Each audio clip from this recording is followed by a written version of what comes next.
ब्रह्म लोक की एक अप्सरा थी, उनका नाम था कुंजस्थला। उन्होंने एक ऋषि का उपहास किया, बहुत ध्यान से सुनिएगा। और उस उपहास के कारण ऋषि ने उनको शाप दे दिया कि तुम बानरी हो जाओ। इतनी जोर से हंस रही हो संतों के ऊपर। एक बात बता दें आपको, जो संत ऋषि महंत भक्त वक्ता वैष्णवों के ऊपर या उनकी भक्ति के ऊपर हंसी करते हैं, उनको ही बानर बनना पड़ता है अगले जन्म में। इसलिए कभी किसी भक्त की हंसी मत करना। तो कुंजस्थला को शाप दे दिया, बोले जाओ तुम बानरी बन जाओ। लेकिन क्रोधापि देवेन वरेण तुल्यम, बड़े लोगों का क्रोध वरदान के समान होता है। वो क्रोध में श्राप तो होता है पर उसमें वरदान भी होता है। कुंजस्थला अंजनी मैया के रूप में पृथ्वी पर प्रकट हुई और आपका विवाह बानर राज केसरी जी के साथ में हुआ। पर केसरी जी को भी शाप लगा हुआ था, ऋषियों ने श्राप दे रखा था कि आपकी कोई संतान नहीं होगी। कैसे संभव हो? और तभी महादेव ने मन बनाया कि भाई हमारा अंश स्वरूप पृथ्वी पर आवे। तो महादेव की नित्य आराधना करती थी अंजनी मैया। ऋषियों ने अंजनी मैया को चुना, बोले यही हैं जो महादेव के तेज को, महादेव के बल को, महादेव के जो आत्म तत्व है उसको भीतर स्वीकार कर सके। इनका तप अद्भुत है। और क्यों ना हो, विवाह के उपरांत भी ब्रह्मचारिणी थी अंजनी मैया। बहुत ध्यान से सुनिएगा। एक दिन पर्वत पर बैठ करके अंजनी मैया महादेव की उपासना कर रही थी, तभी उनको स्पर्श का अनुभव हुआ। तुरंत अंजनी मैया ने नेत्र खोल करके कहा मैं शाप दे दूंगी, कौन है मेरा स्पर्श करने की हिम्मत किसने की?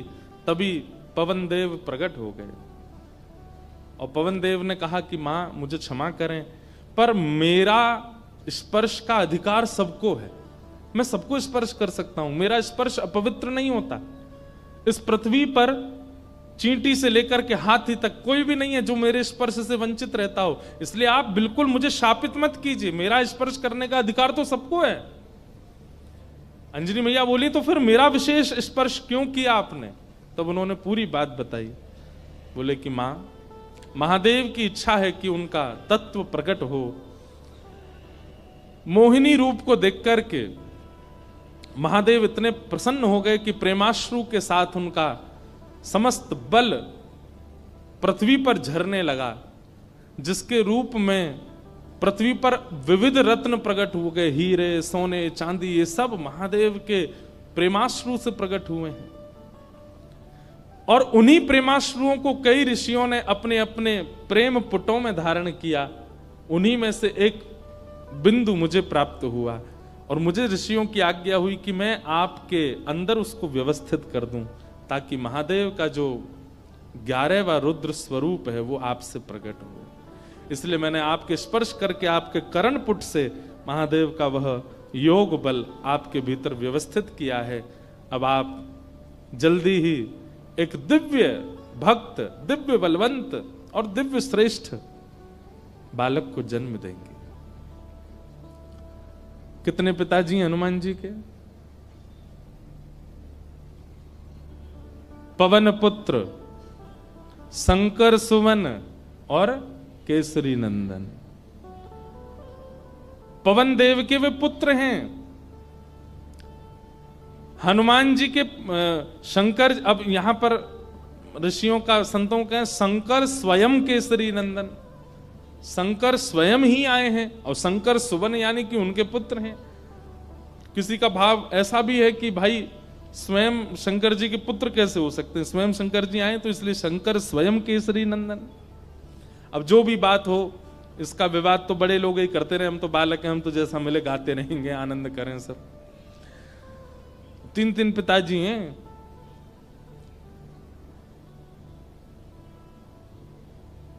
इस प्रकार आज ही के दिन अंजनी मैया ने अंजनी मैया के दिव्य कोख से दिव्य तेज प्रकट हुआ और पृथ्वी पर प्रकट हुए इस पृथ्वी के रक्षक, भक्तों के रक्षक, दानवों का दलन करने वाले प्रभु श्री राम के अनन्य भक्त पवन पुत्र श्री हनुमान जी महाराज की जय हो, जय हो, जय हो। श्री हनुमान जी का प्रादुर्भाव हुआ, तीनों लोकों में डुमडुमियां बजने लगी, देवता सब आनंदित हो गए, सब सुरक्षित अनुभव करने लगे। क्यों? बोले अब हमारी रक्षा करने वाले आ गए। श्री हनुमान जी महाराज का प्रादुर्भाव हुआ। देवताओं ने आकर के सबने उनको बल प्रदान किया, किसी ने बल प्रदान किया, किसी ने गदा प्रदान की, किसी ने बुद्धि प्रदान की, किसी ने मेधावी, इस प्रकार से सब देवताओं ने आकर के हनुमान जी महाराज को दिव्य दिव्य तेज प्रदान किया। पर भैया एक बात सुनिएगा, हनुमान जी महाराज के पास एक भी वस्तु ऐसी नहीं है जिसकी कमी हो। वो भले ही बानर थे, पर बानर रूप में भी इतने सुंदर थे कि उनको देखने के लिए राम जी लालायित रहते थे कि कोई हनुमान जी को मेरे सामने बैठा दो। आज भी अनेक हनुमान मंदिरों में आप देखेंगे हनुमान जी के सामने ही राम जी बैठे होंगे। प्रियतम को सामने बैठाया जाता है, भले ही भक्त हैं हनुमान जी, लेकिन राम जी को उनका दर्शन इतना अच्छा लगता है, पूरा विश्व राम जी को देखता है, पर राम जी हनुमान जी को देखते हैं। और इस सुंदरता का कारण क्या है कि हनुमान जी में इतनी योग्यताएं हैं, पर सारी योग्यताएं भक्ति से ढकी हुई हैं। हम लोग कैसे हैं? हमारी सारी योग्यताएं प्रकट रहती हैं। कोई व्यक्ति अगर बहुत बुद्धिमान होता है ना, उसके रूप से ही पता चल जाता है कि बहुत बुद्धिमान है। ये देखो हनुमान जी डोल रहे हैं, भाई आ जाओ, आहा आ जाओ, मंच पे आ जाओ। ये देखो पूंछ से लपेट दो एक आध पंडित जी को। अनंत बलवंत श्री हनुमान जी महाराज की। यहाँ बैठ जाओ, आगे ये स्पीकर के आगे बैठ जाओ। हाँ बैठ जाओ। हनुमान जी बेचारे दांत नहीं है इनके, बैठ जाओ। खड़े रहोगे थक जाओगे। हे हनुमान जी बैठ जाओ, पूंछ संभाल के। गदा नीचे धर दो, गदा नीचे रख दो, थक जाओगे। बस ऐसी कथा सुनते रहो। बोलो हनुमान जी महाराज की जय। तो हनुमान चालीसा करके ही जाना सब लोग, उससे पहले मत चले जाना। हम लास्ट में ही करेंगे कि आप चले नहीं जाओ। आपसे पहले तो हमको जाना है। पर तो क्या बता रहा था मैं? हाँ, हनुमान जी में सारे गुण हैं। अष्ट सिद्ध नवनिधि के दाता, असवर दीन जानकी माता।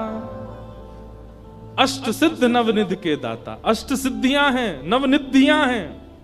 महाराज हम पे तो एक सिद्धि आ जाए, सिद्धि नहीं भी आवे तो हम लोग फूले नहीं समाते। उन पे तो 8 सिद्धियां हैं, 9 निधियां, पर फिर भी हनुमान जी महाराज इतने दीन कैसे?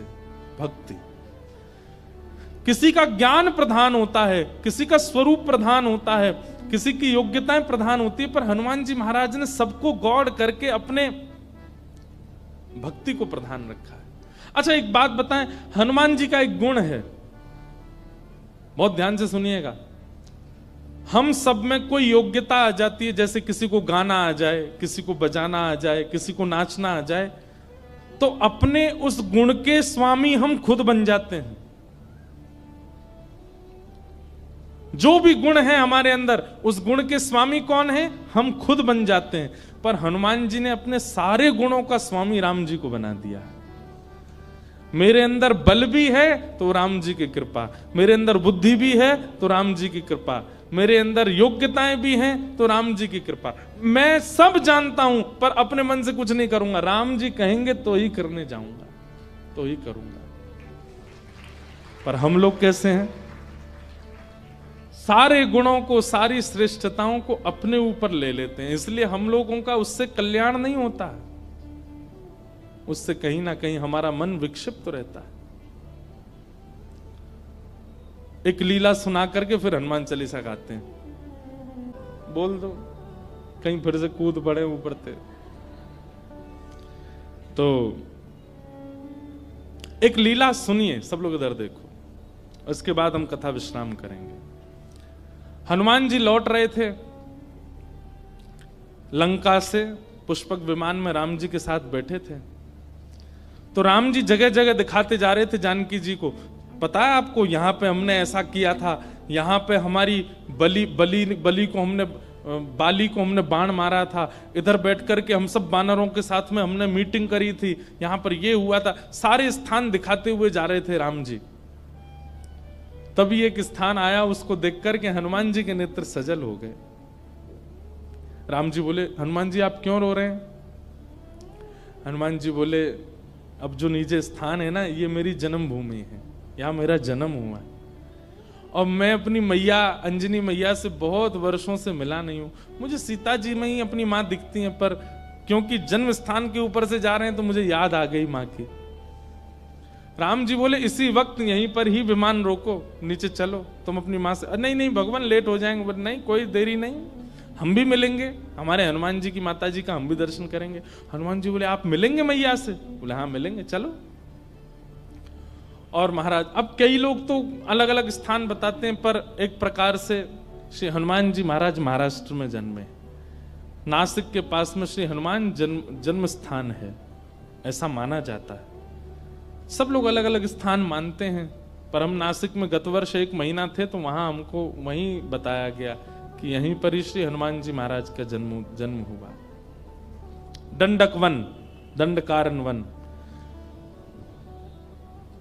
और लगता भी है वहां स्थान पर, ऐसा प्रतीत भी होता है कि हनुमान जी यहीं जन्मे होंगे। तो वहां पहुंचे और सीता जी, राम जी, सब लोग गए। तो देखा एक पर्वत के ऊपर नेत्र बंद करके बैठी अंजनी मैया। नेत्र खोल करके जैसे ही देखा तो सामने राम जी, जानकी जी, लक्ष्मण जी, सब बानरों की सेना और श्री हनुमान जी महाराज आ रहे हैं। अंजनी मैया के नेत्र सजल हो गए, दंडवत प्रणाम किया। बोले, वाह, ऐसा पुत्र पूरे विश्व की मैयाओं को मिले जो साक्षात भगवान को लेकर के आवे। हनुमान जी को हृदय से लगा करके मैया बड़ी प्रसन्न हो गई।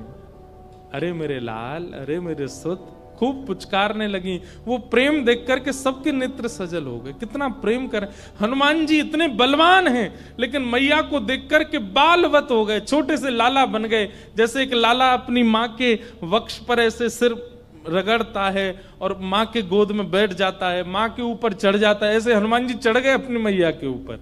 और ये श्री अंजनी मैया एक बालवत, जैसे लाला को प्रेम करती हैं, ऐसे हनुमान जी को हृदय से लगा के खूब पुचकार रही हैं। हनुमान जी के नेत्र सजल हो गए, राम जी के नेत्र सजल हो गए देख करके अंजनी मैया के इस प्रेम को। अब मैया बोली, लाला चल अब उतरो, देखो ठाकुर जी आए, कुछ सामग्री बनाऊं, कुछ पधराऊं इनको। सामग्री सिद्ध की अंजनी मैया ने, राम जी को अपने हाथ से भोजन पवाया। हनुमान जी आज इतने प्रसन्न हैं कि मेरी जन्मभूमि पर राम जी आए हैं। देखो हनुमान जी का एक गुण देखा आपने, हनुमान जी ने जिद नहीं की राम जी से कि मेरे घर चलो, राम जी खुद गए। यही होना चाहिए एक भक्त का स्वरूप, अपने गुरु से, अपने आचार्य की, उनकी इच्छा है जहां वहां चलो, अपनी इच्छा से नहीं। अंजनी मैया ने प्रसाद आदि के बाद पूछा, कैसा रहा आपकी लंका में जो युद्ध, उसकी चर्चा तो बहुत सुनी, पर आप लोग खुद अपने मुख से बताइए कि वहां कैसा क्या रहा। हनुमान जी महाराज बोले, मैं बताऊंगा, पूरे लंका कांड तो मैं ही सुनाऊंगा। सुंदर कांड से सुनाना शुरू किया हनुमान जी ने। बोले, ऐसे ऐसे भगवान ने कहा पता करके आओ, और मैया मैं उड़ करके गया और जाकर के मैंने वहां पर फिर लंका जला दी, सीता जी से मिल के आए, फिर हम वापस आए, राम जी से आकर के हमने निवेदन किया, पूरी बानर सेना लेके फिर हमने सेतु बनाया, सेतु बना करके वहां गए, वहां पर लक्ष्मण भैया को शक्ति लग गई, तो फिर मैं हिमालय पर जाके पर्वत लेके आया, अंजनी संजीवनी बूटी दी गई, आदि आदि पूरी कथा सुनाने लगे। सब तो प्रसन्न, लेकिन अंजनी मैया बिल्कुल प्रसन्न नहीं थी। सीता जी ने कहा, मां, श्री हनुमान जी के इस ऐश्वर्य को सुनकर के आपको प्रसन्नता नहीं हुई? अंजनी मैया बोली, मुझे बिल्कुल प्रसन्नता नहीं है, बल्कि मुझे तो संशय हो रहा है हनुमान के ऊपर। बोले, क्यों? बोले हनुमान के होते हुए भी राम जी को इतना परिश्रम क्यों करना पड़ा? ये मेरा पुत्र हनुमान है, इसकी परवरिश ऐसी हुई है, इसका लालन पालन ऐसा हुआ है कि ये अकेला चाहे तो अपने एक बाम पाद प्रहार से पूरी लंका को रसातल में भेज सकता था।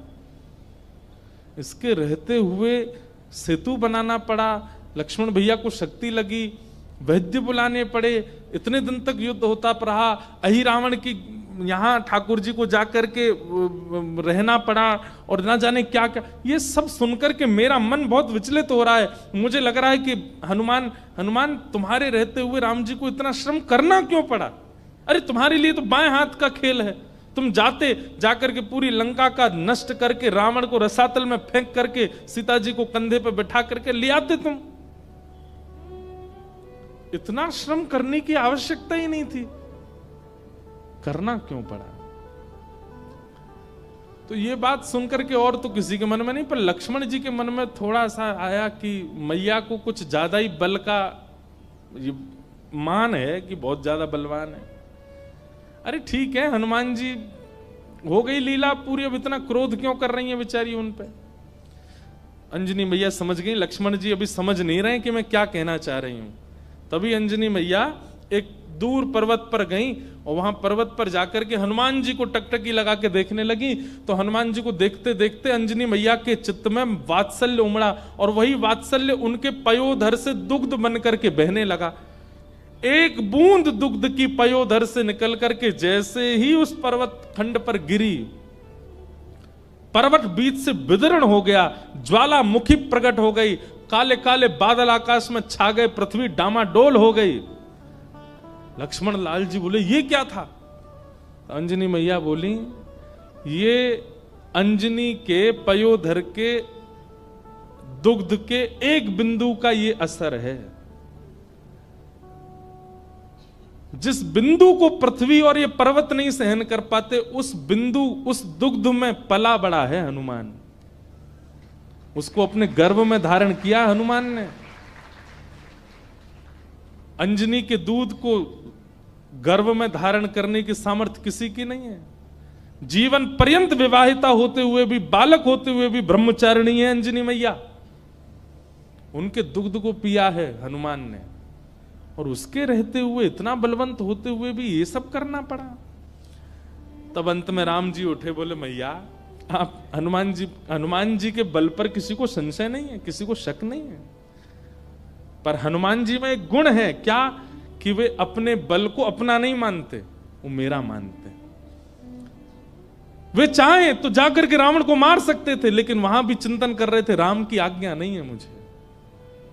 वे चाहते तो पूरी लंका को जला नहीं, रसातल में फेंक देते, उठा करके उखाड़ करके। हनुमान जी महाराज ने, एक कथा आती है कि रावण की सेना में चिरंजीवी सेना भी थी रावण की, मतलब उनको कोई मार ही नहीं सकता, उन्होंने अमृत पिया रखा था, वो मरेंगे ही नहीं, चाहे उनको सुदर्शन चक्र काट दे, चाहे उनको गदा से मार दिया जाए, उनकी मृत्यु नहीं हो सकती। जब वे अजर अमर योद्धा लड़ने के लिए हनुमान जी से आए तो हनुमान जी बोले क्या करें, ये मरने वाले तो है नहीं। तो हनुमान जी ने अपनी पूंछ पर लपेट करके इतनी वेग से उनको आकाश के ऊपर भेजा कि जहां गुरुत्वाकर्षण, पृथ्वी का गुरुत्वाकर्षण होता है ना, कोई भी चीज ऊपर फेंको नीचे गिरती है, तो कुछ समय बाद गुरुत्वाकर्षण खत्म हो जाता है। हनुमान जी ने उन सबरे चिरंजीवी योद्धाओं को अपनी पूंछ में लपेट करके इतनी जोर से ऊपर फेंका कि गुरुत्वाकर्षण की सीमा से ऊपर चले गए। आज तक आकाश में ही घूम रहे हैं वे लोग, लौट के नहीं आ पाए पृथ्वी पर। तो श्री हनुमान जी महाराज के बल में किसी को संशय नहीं है, पर राम जी कहते हैं तब प्रताप रघुनाथ, वो अपने प्रत्येक बल को मेरा प्रताप मानते हैं। मेरी आज्ञा नहीं थी रावण को मारने की, मेरी आज्ञा नहीं थी लंका को रसातल में फेंकने की। अगर आज्ञा होती तो ये सब करने की आवश्यकता नहीं थी। अकेला हनुमान जाकर के सब क्रिया कर सकता था, लेकिन आप सौभाग्यशाली हैं मैया, आपका लाला इतना बलवंत, इतना बुद्धिवंत, इतना योग्य होते हुए भी मेरे अधीन रहता है, अपने योग्यता को नहीं मानता।